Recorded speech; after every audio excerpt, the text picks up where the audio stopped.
વડોદરા શહેરના ward number 14ની ઓફિસથી માત્ર 100 મીટરના અંતરે જાહેર રસ્તા પર ખુલ્લેઆમ ગેરકાયદેસર દબાણ ચાલી રહ્યું છે।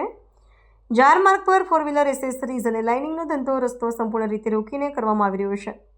આ દબાણ પર એટલું ગંભીર બની ગયું છે કે ત્યાંથી પદયાત્રીઓ દૂર, ક્યારેક સાયકલ પસાર થવી પણ મુશ્કેલ બની જાય છે। રોજિંદા સમયે અહીં ભારે ટ્રાફિક જામ સર્જાય છે, જેના કારણે સ્થાનિક રહીશોને વાહન ચાલકોને ભારે હાલાકી સહન કરવી પડે છે।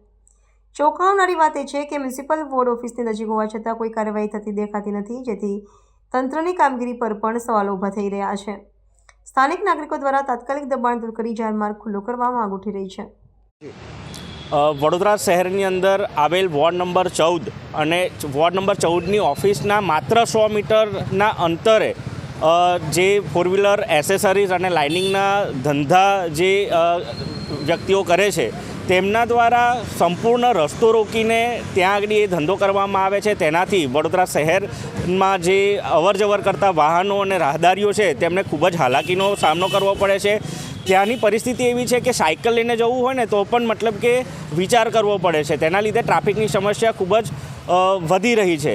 જ્યારે ટ્રાફિકના નિયમોનું પાલન કરાવવા માટે જ્યારે મ્યુનિસિપલ ઓફિસ ત્યાંની નજીકમાં જ છે અને તેના અધિકારીઓને આ વાત કેમ દેખાતી નથી?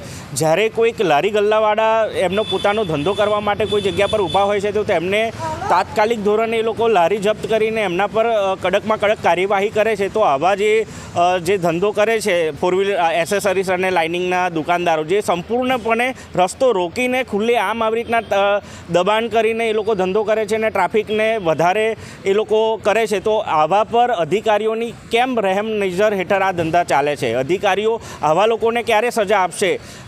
સંપૂર્ણપણે જે આ ટ્રાફિક છે એને વહેલી તકે નિરાકરણ આવે ને આ જે ખુલ્લેઆમ જે આવી રીતના દબાણ કરીને જે લોકો ધંધો કરે છે તેમના પર કડકમાં કડક કાર્યવાહી થાય એવી અમે અપેક્ષા રાખીએ છીએ।